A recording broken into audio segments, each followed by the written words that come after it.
का समय गुजर चुका है। अब ऐसा क्या हुआ होगा, कहानी अंत तक जरूर देखें। तो शुरुआत होती है अमेरिकन इंडिपेंडेंस डे से, जहां सिटी पार्क में फ्लाइंग सॉर्सरर्स की एक कंपटीशन रखी गई थी। इसी कंपटीशन में डेविड फ्रीमैन नामी 12 साल लड़के ने भी हिस्सा लिया था। उसका डॉग स्केल में ज्यादा अच्छा नहीं था। मुकाबला खत्म होने के बाद डेविड का छोटा भाई जेफ उसका मजाक उड़ाता है कि उसका डॉग बेकार है।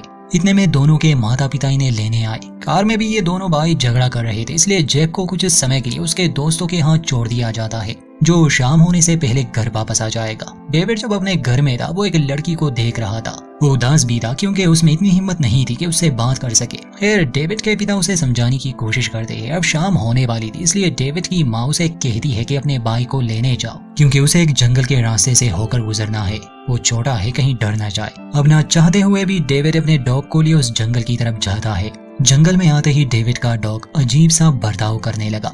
खैर, इतने में एक पेड़ के पीछे छुपा जेब अपने भाई को डरा देता है। इससे डेविड को बहुत गुस्सा आया। वो उसे सबक सिखाना चाहता था, मगर उसका डॉग एक तरफ भागने लगा। डेविड उसके पीछे जाता है। सामने ही एक गड्ढा था। डेविड उसे हैरानी से देखने लगा। तभी वो उसमें गिर जाता है और बेहोश हो जाता है। इस बीच ऐसा क्या हुआ वो तो हमें नहीं दिखाया जाता, मगर डेविड के लिए बस 2 घंटे ही गुजर गए थे। वो उठता है और अपने घर की तरफ आने लगा। जैसे ही वो डोर बेल बजाता है, दरवाजा एक अजनबी बूढ़ी औरत खोलती है। डेविड को हैरानी होती है, पूछता है कि आप कौन है और मेरे मॉम डैड कहाँ है। वो औरत भी हैरान थी, कहती है कि यहाँ तो सिर्फ हम रहते हैं। डेविड जल्दी से घर के अंदर जाता है और अपने कमरे की तरफ भागता है। घर पूरा बदल चुका था और उसके कमरे में एक बुजुर्ग शख्स था। ये सब देखकर वो घबरा जाता है और सीढ़ियों पर बैठकर रोने लगा। ये ओल्ड कपल जल्दी से पुलिस को बुलाते हैं। वो लोग डेविड को पुलिस स्टेशन ले जाते हैं। खैर, तहकीकात करने पर एक ऑफिसर को ये पता चलता है कि ये बच्चा आज से 8 साल पहले ही लापता हुआ था। उन्हें हैरानी भी होती है, इसलिए वो डेविड से काफी सवाल पूछते हैं और डेविड हर सवाल का सही जवाब देता है कि वो कौन था, उसके मॉम डैड कौन है और वो कौन से स्कूल में पढ़ता है। अब डेविड को कोई अंदाजा नहीं था कि उसने समय यात्रा की है। वो 8 साल समय में आगे आ चुका है। उसे तो यही लग रहा था कि वो 2 घंटे के लिए जंगल में बेहोश था। खैर, एक पुलिस वाला डेविड को लेता है और एक घर के दरवाजे पर खड़ा वो जैसे ही डोरबेल बजाता है, डेविड के माता पिता को ये खबर की जाती है कि उनका खोया हुआ बच्चा मिल गया। डेविड जब अपने माता पिता को देखता है, क्योंकि समय के साथ वो काफी बदल गए थे, वो दोनों डेविड को गले से लगाते हैं। उन्होंने तो उम्मीद छोड़ दी थी। ठीक उसी समय इस शहर में एक अनजान अंतरिक्ष यान को देख लिया जाता है। ये यान बिजली के खंबे से टकरा गया था। नासा के कुछ लोग आए थे। उन्होंने सारे एरिया को खाली करवा दिया था और बाद में स्टडी के लिए इस एलियन ऑब्जेक्ट को नासा के रिसर्च लैब में ले जाया जाता है। वहाँ डेविड के माता पिता को विश्वास नहीं हो रहा था। वो डेविड से पूछते हैं कि इतने समय तक वो कहाँ था। डेविड समझ नहीं पा रहा था, इसलिए वो लोग उसके भाई जेब को उससे मिलवाते हैं, जो डेविड से उम्र में तो छोटा था, मगर 8 साल में वो काफी बड़ा हो चुका था। अब वो डेविड से भी बड़ा लग रहा था।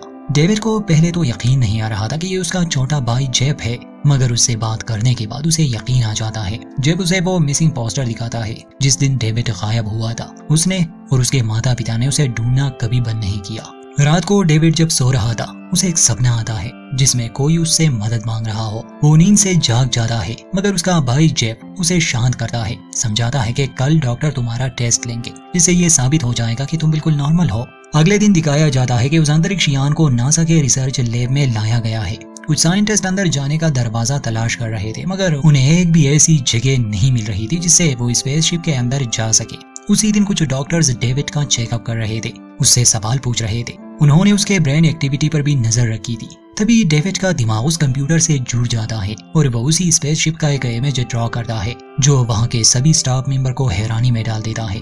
मगर डेविड के लिए ये बात अच्छी नहीं थी, क्योंकि उसे डर था कि वो एक आम जिंदगी नहीं जी पाएगा, बल्कि वो साइंटिस्ट के लिए एक्सपेरिमेंट का एक ऑब्जेक्ट बन जाएगा।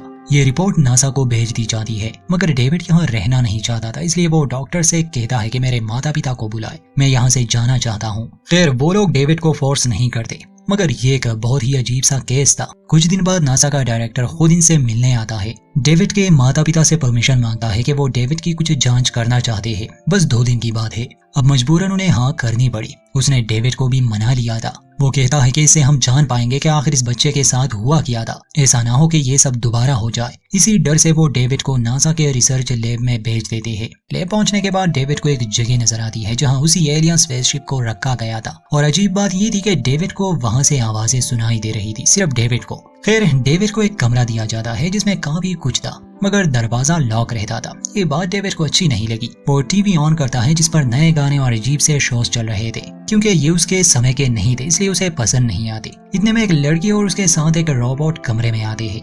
वो डेविड के लिए खाना ले आए थे। इस लड़की का नाम कैरोलाइन था, जो डेविड से कुछ समय के लिए बात करती है और फिर वहाँ से चली जाती है। डेविड फिर से अकेला पड़ जाता है। शाम को डेविड अपने माता पिता को कॉल करता है और कंप्लेन करता है कि उसे एक रूम में बंद किया हुआ है, जिस पर उसके पिता कहते हैं कि कल हम तुम्हें लेने आ रहे हैं। इसके बाद डॉक्टर अपना एग्जामिनेशन शुरू करता है। वो डेविड को एक कंप्यूटर सिस्टम से अटैच करता है, जिससे उसके थॉट से वो काफी कुछ जान लेंगे। पहले कुछ रिजल्ट से ये लोग काफी हैरान हो जाते हैं, क्योंकि डेविड को कुछ भी याद नहीं था, मगर उसके दिमाग में बहुत सारा डेटा था जो इंसान की समझ से बाहर था। मगर उनमें से कुछ डेटा को जब ये लोग डिकोड करते हैं, पता चलता है कि ये लड़का फेलन नामी ग्रह पर जा चुका है। यह ग्रह पृथ्वी से 560 लाइट ईयर्स की दूरी पर है। फास्टर देन लाइट की स्पीड से सफर करने पर डेविड को बस 2 घंटे लगे थे, मगर थियरी ऑफ रिलेटिविटी की वजह से यहाँ पृथ्वी पर 8 साल गुजर गए। अब जैसे जैसे डॉक्टर उससे सवाल करता गया, डेविड का दिमाग सभी स्टार सिस्टम का मैप कंप्यूटर पर बना रहा था। ये लोग जान लेते हैं कि डेविड के दिमाग में इतना डेटा है कि उसे समझने और जानने के लिए कई साल लगने वाले थे। ये जानकर के डेविड अब हमेशा के लिए सब में फंस गया। उसे बहुत बुरा लगता है, इसलिए वो उस समय वहाँ से चला गया। जब वो अपने रूम में था, कैरोलाइन उसके पास आती है और उसे कहती है कि अगले हफ्ते का शेड्यूल तुम्हारे लिए तैयार है। डेविड गुस्से में कहता है कि ये सब जाकर तुम मेरे परिवार को बताओ। खैर रात को डेविड को फिर से वही आवाजें सुनाई दे रही थी। कोई था जो डेविड से मदद मांग रहा था और वो उस बात को पूरी तरह से समझ भी चुका था। इसलिए नासा के उस रोबोट की मदद से वो अपने रूम से निकलता है और उस जगह पर पहुंच जाता है जहां उस एलियन स्पेसशिप को रखा गया था। डेविड जैसे ही उसके सामने खड़ा हो जाता है, स्पेसशिप का दरवाजा खुद ही खुल गया। हवा में तैरने वाले सीढ़ियों की मदद से वो उस अंतरिक्ष यान के अंदर चला जाता है। ये यान अंदर से बहुत अलग था। इसका ऑपरेटिंग सिस्टम एक एडवांस एलियन एआई था। जैसे ही शिप का कंप्यूटर ऑन हो जाता है, वो डेविड को नेविगेटर पुकारता है, क्योंकि सभी स्टार मैप उसी के दिमाग में थे। ठीक उसी समय एक सिक्योरिटी गार्ड सीसीटीवी कैमरा से देखता है कि शिप का दरवाजा खुल चुका है। इसलिए वो पूरे स्टाफ को अलर्ट करता है। सभी लोग उसी ओर भागते हैं, मगर तब तक डेविड ने यान के कंप्यूटर को ऑर्डर दे दिया था कि वो इस हैंगर से बाहर निकले। स्पेसशिप को बांधा भी गया था, मगर ये इंसानों की टेक्नोलॉजी से कई एडवांस थी, इसलिए वो सब कुछ तोड़कर हैंगर से बाहर निकलता है। डेविड सभी लोगों से तंग आ चुका था, इसलिए वो एआई को आदेश देता है कि मुझे इनसे कहीं दूर ले जाओ। अंतरिक्ष यान सीधा आसमान की तरफ उड़ जाता है, जिसे डेविड जीरो ग्रेविटी को महसूस करता है, मगर वो इतना ऊपर नहीं आना चाहता था, इसलिए वो वापस जाने के आदेश देता है। अंतरिक्ष यान फिर से उसी हैंगर के करीब आके रुक जाता है।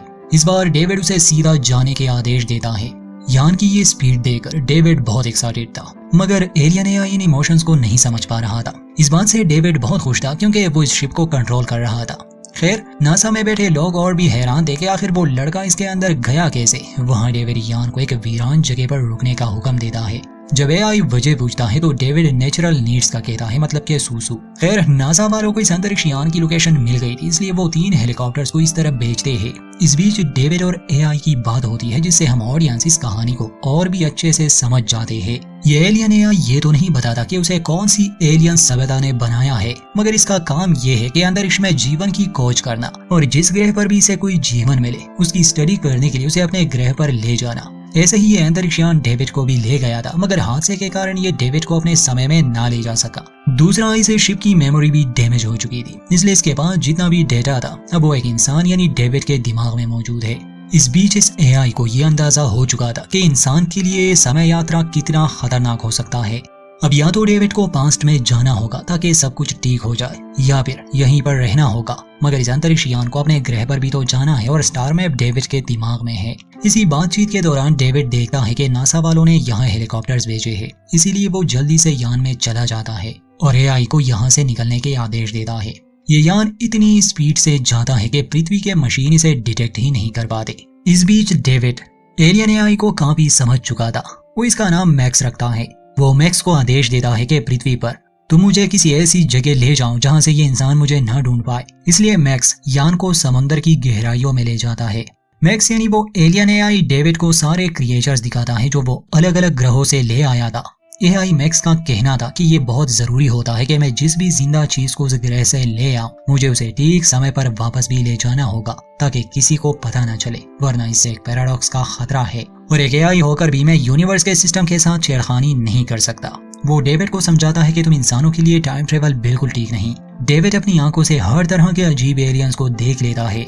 उन्हीं में से एक छोटा 2 आंखों वाला एलियन था जो डेविड को काफी क्यूट लगता है। खैर एआई मैक्स बताता है कि इसका ग्रह एक एस्टेरॉयड की वजह से तबाह हो चुका है। वहाँ नासा के सेंटर में सभी लोग परेशान थे, खासकर डॉक्टर फेराडे जो इस मिशन के इंचार्ज थे। वो और उसकी टीम यान को ढूंढने की हर मुमकिन कोशिश कर रहे थे। इतने में डेविड के पिता कॉल करते हैं और फेराडे से कहते हैं कि मैं अपने बेटे को लेने आ रहा हूँ। इनकी एक स्टाफ मेंबर कैरोलाइन भी गायब थी, इसलिए फेराडे सबसे कहता है कि कैरोलाइन को ढूंढना शुरू कर दो। वहाँ अंतरिक्ष यान में दिखाया जाता है कि एआई डेविड का दिमाग स्कैन करता है ताकि उसे सब याद आ जाए, हर दिन की बात। सब याद आने के बाद एआई डेविड को यान का कंट्रोल दे देता है। डेविड अब खुद ही उस यान को चलाने लगा। वो उसे समुद्र से बाहर निकाल देता है, मगर जैसे ही वो नीचे आने लगा यान कुछ ही सेकंड्स में क्रैश होने वाला था। डेविड की यादें अब लौट आई थी, इसलिए वो बटन्स को ढूंढ लेता है और शिप को क्रैश होने से बचा लेता है। वहाँ नासा वालों को कैरोलाइन मिल जाती है जो असल में डेविड के पेरेंट्स से मिलने आई थी ताकि उन्हें सच बता सके, मगर नासा वाले समय पर पहुंच गए। वो कैरोलाइन को अरेस्ट कर लेते हैं, यहाँ तक कि वो लोग डेविड के परिवार को घर में ही रहने का हुक्म देते हैं कि वो घर छोड़कर कहीं नहीं जा सकते। वहाँ डेविड यान को इतनी स्पीड से चला रहा था कि वो टोक्यो पहुंच जाता है, मगर मैप उसके दिमाग में था, इसलिए उसे अपने घर अमेरिका जाना था। कुछ ही मिनट्स में वो सैन फ्रांसिस्को पहुंच जाता है। अब उसे अपने घर की तरफ जाना था, मगर वो एक डिजर्टेड एरिया में रुक जाता है क्योंकि वो रास्ता भटक चुका है। वो एक गाड़ी वाले से पूछने की कोशिश करता है, मगर वो लोग घबरा जाते हैं।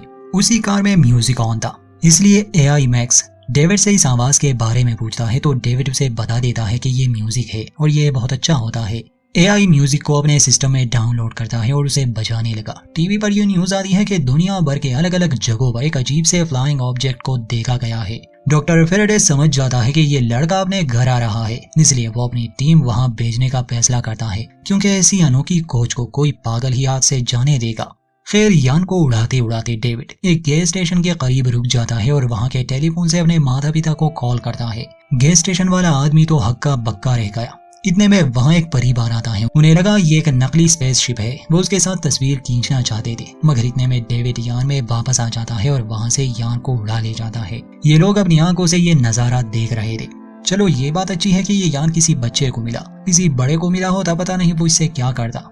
Back to the story, David ने अपने परिवार को कह दिया था कि वो घर आ रहा है। उसे घर का पता नहीं था, मगर जब उसकी मदद करने वाला था वो जल्दी से जाता है और फायरवर्क्स निकाल लेता है ताकि वो अपने भाई को सिग्नल दे सके। वहाँ डॉक्टर फेराडे ने भी मिलिट्री को भेज दिया था क्योंकि इस बार वो डेविड और इस यान को अपने कब्जे में लेने वाले थे। डेविड उस शहर में तो पहुंच गया था, मगर अब उसे अपने घर वालों को ढूंढना था। तभी फायरवर्क्स को देखकर वो उसी दिशा में जाने लगा। वो अपने परिवार को देखता है, मगर साथ ही मिलिट्री वालों को भी। वो समझ चुका था कि ये लोग इसका पीछा कभी नहीं छोड़ेंगे और वो हमेशा इनसे भागता रहेगा। वो अपने परिवार को अलविदा कहता है और जल्दी से उस यान में आ जाता है और एआई को आदेश देता है कि मुझे पास्ट में ले जाओ। शिप अपने एफटीएल को एक्टिवेट कर देता है। डेविड की आंख खुलती है तो वो उसी जंगल में था। वो अपने घर की तरफ जाता है। अब वहाँ कोई यूएफओ नहीं था।